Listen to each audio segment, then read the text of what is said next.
Before we start the video, I just wanted to say that very soon a Desert Treasure 2 is coming out, and I will be doing my very first 24-hour stream on twitch.tv Kriibus. So if you wanna come say hi or just have a chat and do the quest together, join our community Discord or come watch me at twitch.tv Kriibus. Links are in the description. Okay, let's start the video. This month we're gonna get the biggest quest in old school RuneScape history, a sequel to the iconic Desert Treasure questline. This is a Grandmaster level quest with 4 repeatable bosses and is bringing the storyline together from different sides of Gielinor, starting with the desert and ending in the snowy mountains of Trolls. The quest is expected to be around 4 hours long after the quest guide comes out, probably much longer on the first few days. Mod Arcane stated that when they were playtesting with content creators, nobody managed to complete the quest during the 8-hour playtest. But I assume if every player on day 1 comes together, the completion is gonna be much faster. In order to complete Desert Treasure 2, you first need to complete a hefty list of quests to get access, and it also comes with a massive skill requirements. As you can see by these alone, you can expect a long journey, but I promise you it's all gonna be worth it. I have divided this video into 3 sections: the quest itself and everything we know about it, the bosses you can hunt after the quest, and the rewards you get from this update. There are timestamps on the video, so feel free to jump around to whatever section interests you the most. And lastly, it took me about 50 hours to put this video together, so if you enjoyed any bit of this at all, consider subscribing to the channel for more content like this. Okay, let's get started.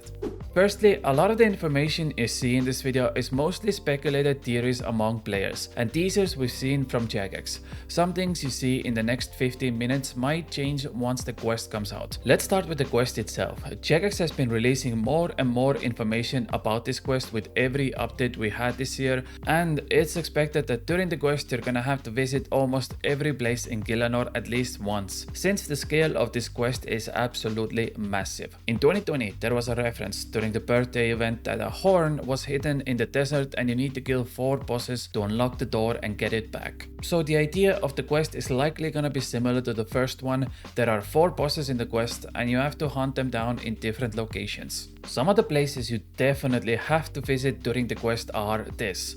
First boss is likely gonna be in Seiya, specifically near the Shazian area, where you completed the Garden of Death quest. In there you had to enter the crypts to discover new language that was lost in time, and with that it's very likely to somehow open the door to the boss of a dude who basically got stuck in the swamp. There is also a note during Garden of Death that you obtain, and it says that this might be the birthplace of the Strangler, which is a nickname for our boss, who is gonna be called Carnifex Maximus Vartorvis. Or I guess for short, we'll just call it Vartorvis.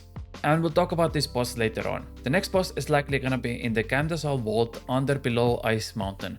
So far the area is only for free-to-play players and collection loggers, but with this update it will have the Whisperer boss, which will be the second boss of the quest. Funnily enough, if you go inside the vault while wearing Ring of Visibility and Ghost Peak Amulet, you will find 3 NPCs that are likely gonna be part of the quest as well. The third boss is gonna be located in Vice, where you already managed to complete Secrets of the North quest, and it's gonna be called Duke Zekilus. In similar vein, you're gonna have to complete multitude of puzzles in Desert Treasure 2 like you had in the Secrets of the North quest, so look out for that. There is currently an old Majorat shrine next to Vice with an epic dungeon or catacombs where the boss will likely be located, and if you remember from Secrets of the North, the assassin accidentally opened the prison where Duke might be. Also, there is this large landfill that I assume will be filled with everything in this quest once it comes out. And the final boss is said to be inside the Scar, and it's gonna be called the Leviathan. Currently we know that Scar is the name of the abyssal porter that you see during the Guardians of the Rift game, so it might be related to that in some ways. Since it also mentions that the Leviathan is below the waves, one of the options might be the Fossil Island. However, there is an even bigger speculation right now that the Leviathan, which is the final boss in this list, will be located on an island that is yet to be discovered, and a new island has spawned next to the vault where you start the quest. So this could also be the location where you meet the Leviathan. But all of these locations aren't the only places you have to visit during the quest. Number 1 location that you will most likely go is Paros. With the June update, Jagex added a mini quest where the strange old man asks you to go hunt all 6 Paros brothers and loot the chest and bring him back the strange icon that the brothers are protecting. In return, he will give you a lamp for 20k prayer experience and a map that now opens the entire Paros script. Now, the nerd gamer in me will step in because actually, this was a reference to RuneScape 2 quest where you unlock the cursed prayers. The strange icon you get from the chest was an item that Ascendra, the Masharat we rescued in Desert Treasure 1, needed to get in contact with Saros, the big boy himself. And I just gave it to this old man. So it's safe to say that this icon and Paros have something to do with the Desert Treasure 2 quest. Or maybe it's just a fun little mini quest you can do for free experience. The next location you're definitely gonna visit is Guardians of the Rift minigame. One of the quest requirements to complete Desert Treasure 2 is Temple of the Eye, which is required to play Guardians of the Rift. Also, we've seen multiple teasers that the Abyss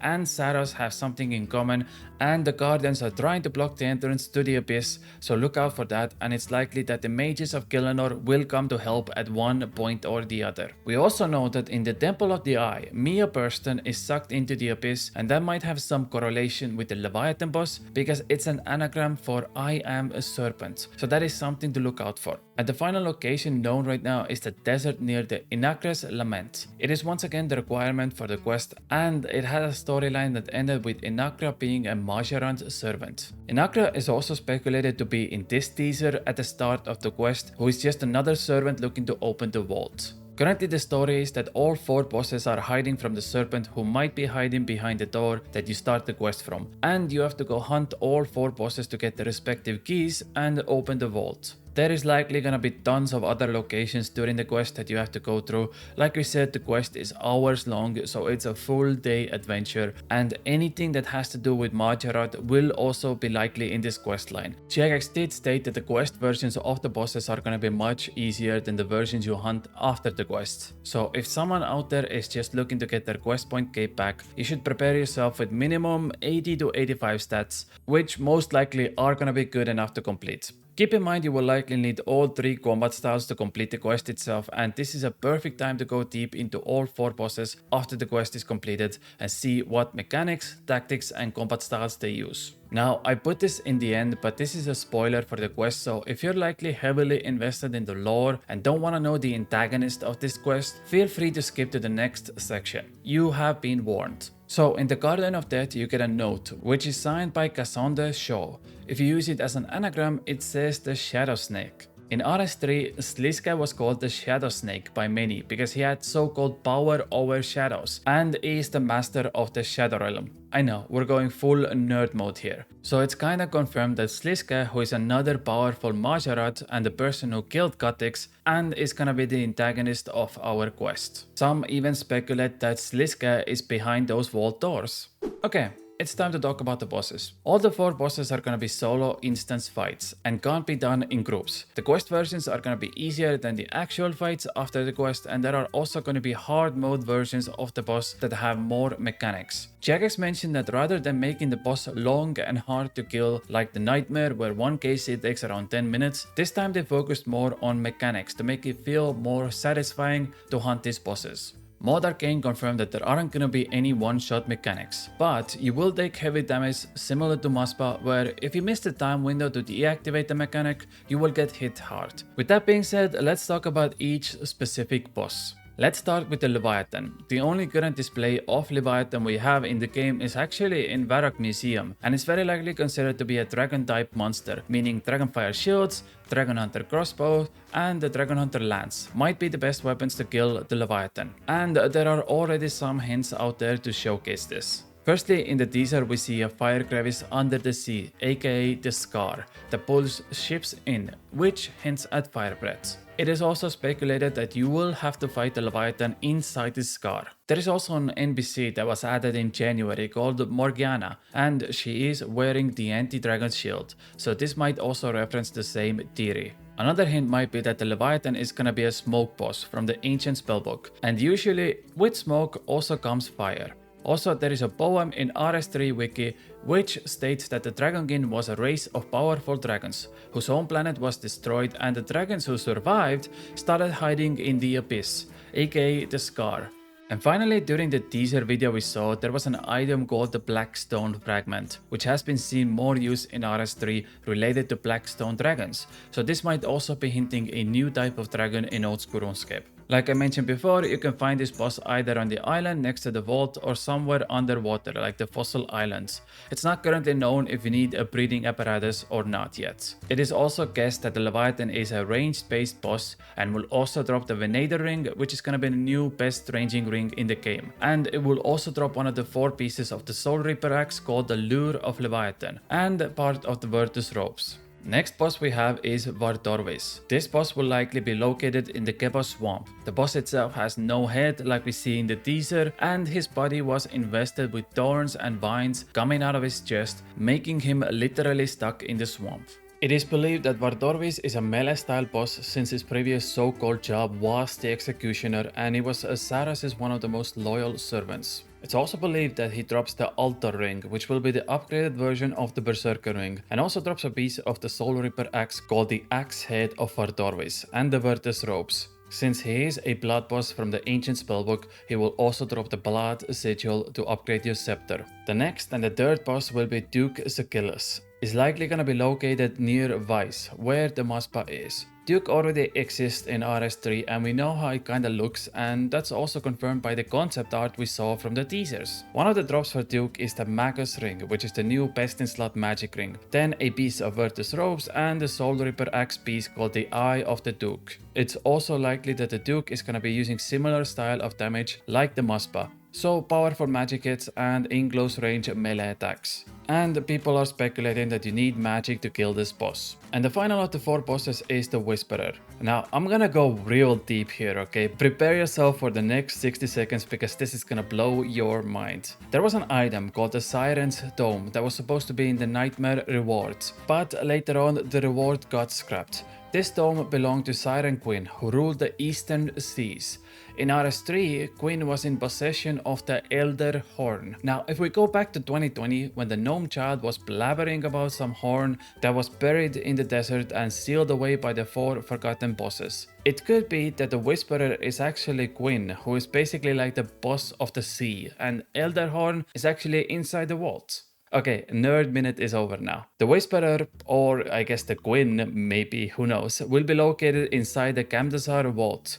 There is a bottomless pit there, and it's very likely that's where the boss location is gonna be. It's guessed that the Whisperer will be a melee boss with a mix of few magic attacks thrown in. And finally, the Whisperer drops the Belader ring, which is gonna be the best slash melee ring in the game, and also Siren Staff, which is one part of the Soul Reaper axe. Okay, perfect. Now that we went over the bosses, let's talk about the rewards as well. Firstly, the Soul Reaper axe that we mentioned multiple times. It's a tier 80 weapon, which means it requires 80 attack and 80 strength to equip. To get the axe yourself, you can either buy the full axe from GE or obtain 4 different pieces of the axe from the 4 bosses. Those pieces are the Siren Staff from the Whisperer boss, the Eye of the Duke from the Duke Sakilus, the Axe Head of Vardorvis from Vardorvis, and finally the Lure of Leviathan from the Leviathan. God, just saying those names gets my head dizzy, not gonna lie. Okay, the axe has a unique mechanical effect that has never before seen in old school RuneScape. Every time you hit, you lose 8 hit points and gain a single stack. One stack gives you 6% more damage, and you can stack it up 5 times. Meaning at full stacks, you will lose total of 40 hit points but gain 30% increased damage. It also has a special attack where you can forfeit all your gained stacks and get back the hit points you lost and perform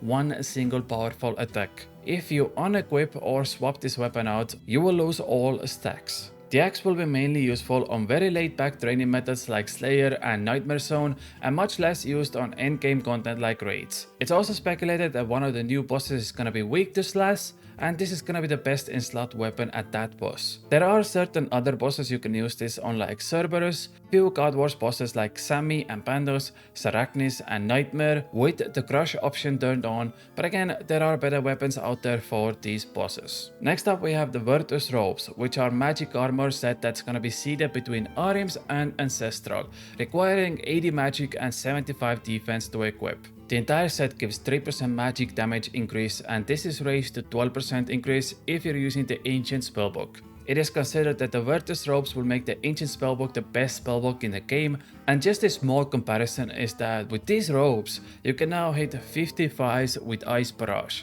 Added in with the sigils that are also going to be dropped by the bosses, the Virtus robes will likely become one of the best mage items in the game. Next up, we have 5 new rings coming to Old School RuneScape. The first ring you get is the Ring of Shadows after completing the quest itself. It has an infinite teleport option to the vault itself, and there are also options to unlock teleports near the 4 bosses, but these teleport options have to be unlocked on your own after you kill the bosses. The ring also has similar stats to Brimstone Ring and is gonna be the 4th ring in Old School RuneScape that offers prayer bonus. The other 4 rings are gonna be all best in slot damage rings, and what makes them so good is that all of them offer direct damage buff to your combat style as opposed to only accuracy bonus. Each of them will require a Dagonot King ring, which I just realized rhymes really well, and those Dagonot King rings are destroyed upon making the new ones. So expect to see Dagonot King's moneymaker also go up with this update. Other than that, there's not much to explain here. They are just gonna be straight up buffs and likely are gonna be the most expensive items on the list,